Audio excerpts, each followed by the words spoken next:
I worked as uh, in the bomber plant as Rosie the Riveter. And I did that for a year, and then I had saved my money, and I took a train to California. And at that time, you could buy a ticket from when you wanted to come back, which was I wanted to stay 3 months. So I went to San Francisco, and I worked on the San Francisco Examiner in the advertising department. And then after I had seen San Francisco, I quit that job. Took the train south and stayed with Pearl and saw my relatives that were down there. But Pearl and I used to go exercise every morning, well, or maybe 2-3 times a week. And then afterwards she'd say, well, now we'll have to have a treat. So we'd go get a big malt. So I always looked forward to exercise class. And then when my 3 months was up, I came home and got a job as a stenographer, a secretary, or in an office, and was working there till. And then one Saturday night, my friend Juanita and I decided to go to the Playmore to meet some guys, and because that's where all the servicemen went. We met a fella that kind of fell for Juanita, and he said he'd meet us there the next night and bring somebody with him. He was going to school up in Parkville, Missouri, and he had come in to the USO and was sitting reading the Sunday paper and having breakfast when Steve came up to him and asked him if he said he was in trouble and needed somebody to go with him that night. So decided to help his buddy out. We went back Sunday night, and he brought this handsome 6'2" sailor that I just flipped over. And we danced to Vaughn Monroe, and it was a wonderful, wonderful night. And then I went home and told my dad that I had met the guy I was going to marry. Jim didn't know it yet. We met again the next weekend. I met him on February 6, 1944. He was there going to midshipman school. He graduated from there. We were engaged on July 1st, 1944, in the summer.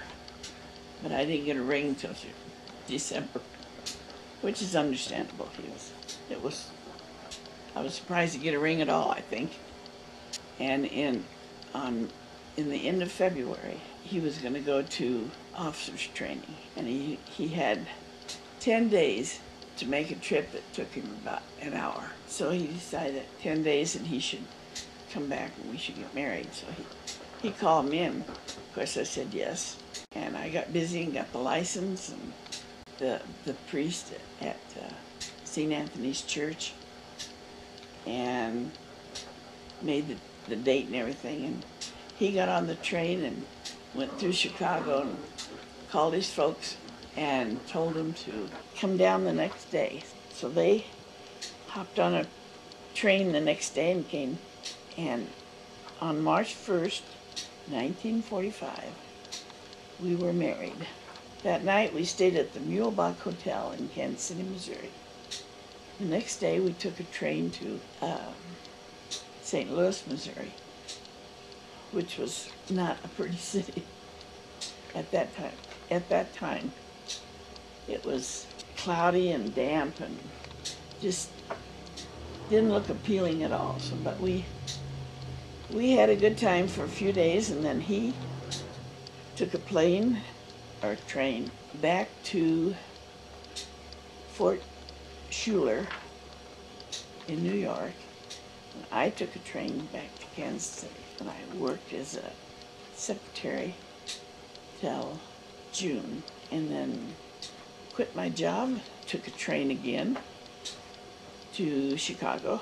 Janet, his mom and dad, and me got on another train, went to New York. The graduation ceremony was in St. Peter's Cathedral in New York. Beautiful, beautiful church. And it was a great ceremony. And Jim was so handsome in his officer suit. And then he had an officer named Klingingpeel, Mr. Klingingpeel, wanted to come to our wedding because Jim wasn't supposed to be married. So Jim had to do some fast talking, told him we were going up to Short Beach, Connecticut with the family and we were going to get married up there. And luckily, Mr. Klingingpeel couldn't come because I was already 5 months pregnant, a couple months anyway. So anyway, we did go to Short Beach, Connecticut because Jim's Aunt Helen was there with her children. And we had a great time. We swam in the ocean, and I just remember they were so, so good. Racing with the moon, that is what I